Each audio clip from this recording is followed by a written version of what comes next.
if you watch this channel, or if you've read my book, The Stress Solution, you already understand the importance of sleep as it relates to effective stress management. And chances are you also understand the importance of sleep in terms of our health and well-being. Sleep is kind of a big deal. But when it comes to sleep and stress management, that relationship, sometimes it can be a little bit unclear. So today I wanted to talk about that to clear things up, especially for those of you who maybe neglect your sleep. Maybe you don't like sleeping. Maybe it's a struggle for you to sleep. Whatever the case may be, sometimes that's enough to ignore this one big thing that you know.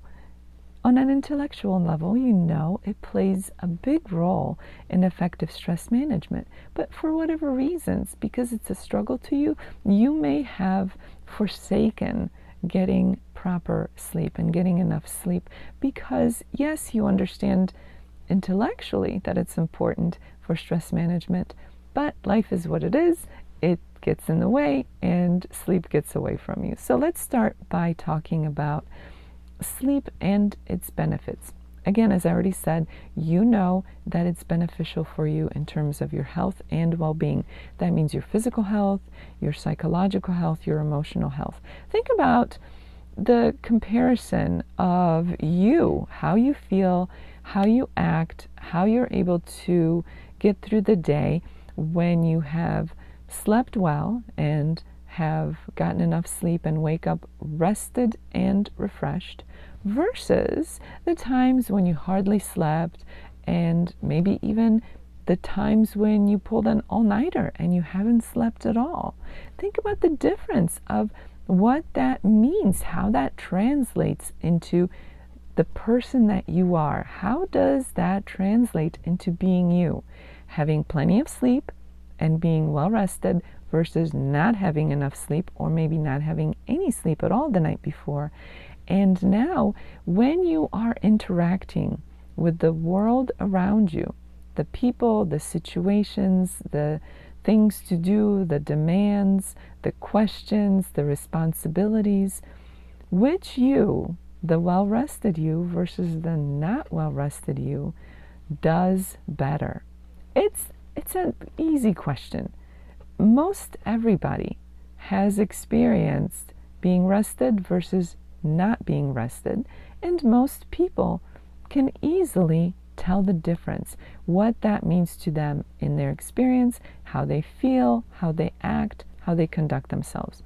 Maybe when you get rested, you're full of energy and vigor, and your mood is good, and your spirits are elevated, and you're enjoying the world around you. Your interactions with people and how you deal with situations is very different than when you haven't gotten enough sleep and now you're dragging, your energy is low. Maybe you're a little bit more irritated or more irritable. Maybe your temper is shorter. Maybe you can't deal with situations. You can't handle certain things. Most people can tell the difference. So when it comes to stress management, the amount and quality of sleep that you get can make all the difference in the world, just as it does for your daily interactions. That also includes dealing with stress, because those daily interactions will have stressors in them. We'll have situations that stress you out. We'll have people that potentially stress you out. And how you react, how you respond to all of those things will be affected by your sleep or lack thereof. And so, naturally, your ability to deal with stress will also be impacted by whether or not you have had enough sleep. So what's the solution? We know the strong connection between being well rested and being able to effectively manage stress. What's the solution? What do we do? Well, some of the simplest things that you can address as soon as today is your sleep hygiene. What does that mean? The habits that you keep. Do you go to bed at around the same time and wake up at around the same time? If you don't, I highly recommend that you get yourself on a sleeping schedule. Do you expose yourself to stimulants before you go to bed? Bright lights, screens, telephones, pads, computer screens, TV screens? Do you perhaps watch TV or listen to loud TV or music that gets you going, that gets you stimulated? Do you drink or eat things before bedtime that can be stimulants? Or maybe you overeat and then you are uncomfortable in the evening to the point where you're not able to fall asleep or stay asleep. This is what I mean by sleep hygiene. You have to review all of that in your life. Are you on a sleeping schedule? If you're not, get yourself on one. And are you doing things throughout the day and towards the evening before you would normally go to sleep that are going to be disruptive, that are going to keep you from falling asleep or keep you from staying asleep? Those are some very basic things. If you have all those things in order and sleep continues to elude you, you may want to talk to a doctor. Maybe you have sleep apnea or any other hindrances that prevent you from getting adequate, proper rest.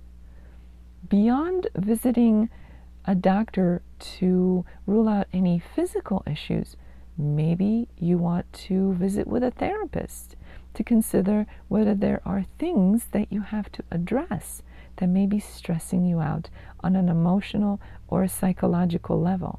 So as you can see, all of these are very doable things. You just have to do them. Start on one end and work your way through these suggestions until you find what the solution is for you. In addition to eliminating the kinds of things that would be stimulants or otherwise disruptors to your being able to fall asleep or stay asleep, there are also things to help you relax, to get you into that relaxed mode so that you can get into your sleep much easier.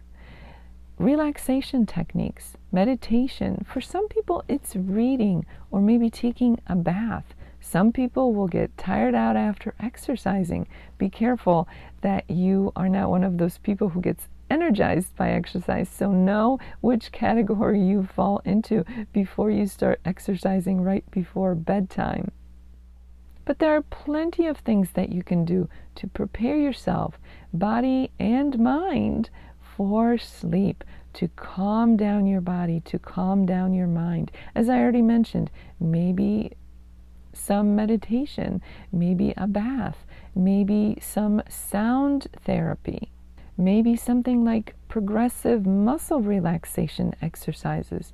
There are so many things that you can do to help yourself to prepare for going to sleep, going to bed. So you have to, absolutely have to, look into those and potentially engage in some of those on a regular basis, mind you, so that they can effectively help you to fall asleep and stay asleep. So the bottom line is this: you understand the importance of sleep for your health, your well-being, physically, mentally, emotionally, and now you also have a better understanding of how being well rested, meaning taking care of your sleep, can be a tremendous asset when it comes to effective stress management.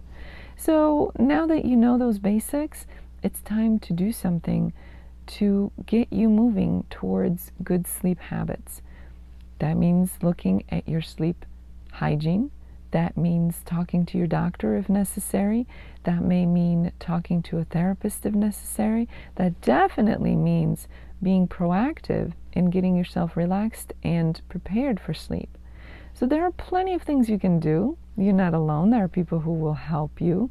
But the bottom line is that it's best that you address your sleep habits if you are interested in better stress management. And if you're here and watching this channel, I'm guessing you are interested in effective stress management. So consider sleep and consider where you are on that spectrum. Do you have a routine? How is your sleep hygiene? Do you need to speak to a doctor or a therapist? And what are you doing to get yourself ready and relaxed enough to fall asleep and stay asleep every night. If you'd like to learn more about a comprehensive approach to stress management, check out the link below, and don't forget about my book, The Stress Solution.